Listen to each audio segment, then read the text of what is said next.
Hello guys.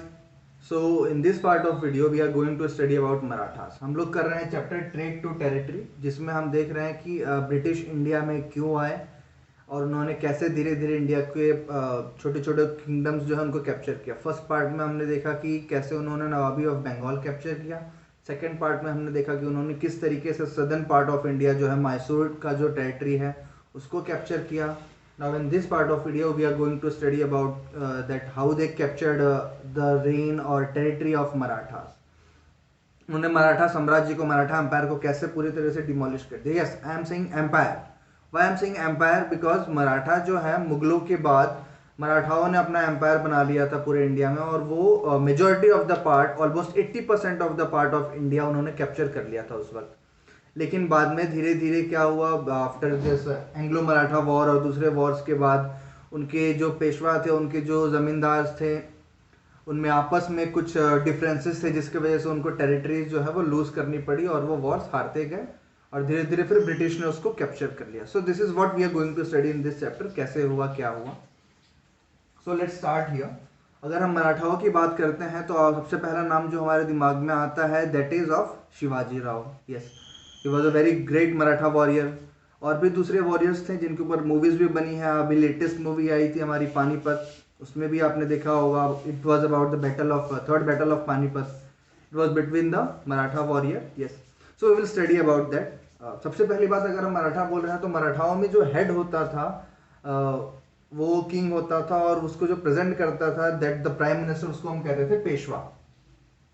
और मराठाओं के अलग अलग जमींदार और ऑफिसर्स थे जो अलग अलग रीजन्स को कंट्रोल करते थे, और वहाँ से जमींदारी एंड टैक्सेशन कलेक्ट करके पेशवा को भेजते थे। जो अलग अलग रीजन्स में जो करते थे वो कौन थे? चार बेसिकली मेजर जमींदार थे मराठाओं के: सिंधिया, होलकर, भोसले और गायकवाड़। इनके एरिया अलग अलग थे। गायकवाड़ वॉज नियर गुजरात में था इनका, भोसले का इनका राजस्थान के आसपास था, होलकर का मध्य प्रदेश के आसपास था, और सिंधियाओं का राजस्थान के आसपास वाला रीजन था। So this is how they controlled India. Vindhya range, अगर आपको पता होगा तो विंध्या रेंज के नीचे वाला पार्ट पूरा पूरा मराठाओं ने कैप्चर कर रखा था। They have their strong grid over that region. फिर धीरे धीरे जो है वो ऊपर की तरफ बढ़ते गए, विंध्या रेंज के ऊपर की तरफ, और दिल्ली तक पहुंचने की उनकी जो इच्छा थी वो पूरी नहीं हो पाई। क्यों? क्योंकि they lost the battle of Panipat.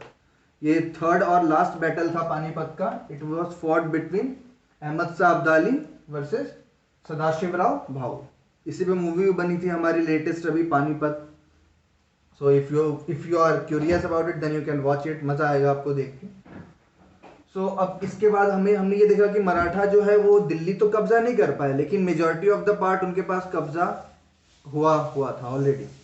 अब क्या हुआ कि ब्रिटिश जो है वो सबसे पहले उन्होंने बैटल ऑफ कलपलासी जीता। इससे उन्होंने नवाबी ऑफ बंगाल कैप्चर कर लिया। अब उनके पास बंगाल आ गया। मैसूर वॉर जीत के वो मैसूर का कैप्चर कर चुके थे। अब उनकी नज़र थी और भी ज़्यादा रीजन्स को कैप्चर करने की।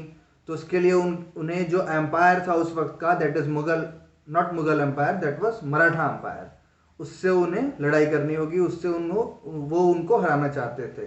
And that's why they fought war. There are series of war.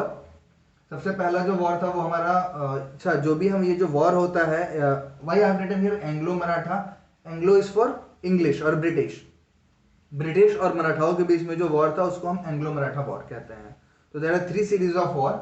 First war जो हुआ था वो हुआ था 1775 से लेके 82 तक, और ये वॉर जो है खत्म हुआ था बाई ट्रीटी ऑफ सलवाई के द्वारा। ट्रीटी ऑफ सलवाई हुई, उसके बाद जो है फर्स्ट वॉर जो है वो खत्म हुआ, और मराठा जो है इसमें जीत गए थे। इसके बाद हमारा सेकेंड वॉर हुआ 1803 से 1805 में। ये हुआ था जो ब्रिटिश की पॉलिसी थी, सब्सिडरी अलायंस। ब्रिटिश ने इस पॉलिसी को नहीं माना। ब्रिटिश की जो पॉलिसी थी सब्सिडरी अलायंस की, इसको मराठाओं ने नहीं माना। जब मराठाओं ने नहीं माना इस पॉलिसी को, तो ब्रिटिश ने उनके ऊपर अटैक कर दिया।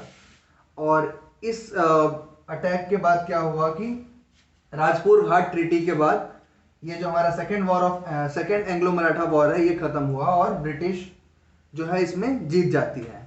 तो सब्सिडरी अलायंस पॉलिसी क्या थी ब्रिटिश की? सब्सिडरी अलायंस ऐसी पॉलिसी थी ब्रिटिश की कि ब्रिटिश ये कह रही है कि आप अपनी आर्मी मत रखिए, आप आर्मी हमारी रखिए, हम अपने सोल्जर्स देंगे आपको, आपकी आर्मी के लिए, आपके प्रोटेक्शन के लिए, और उन सोल्जर्स को आप सैलरी देना।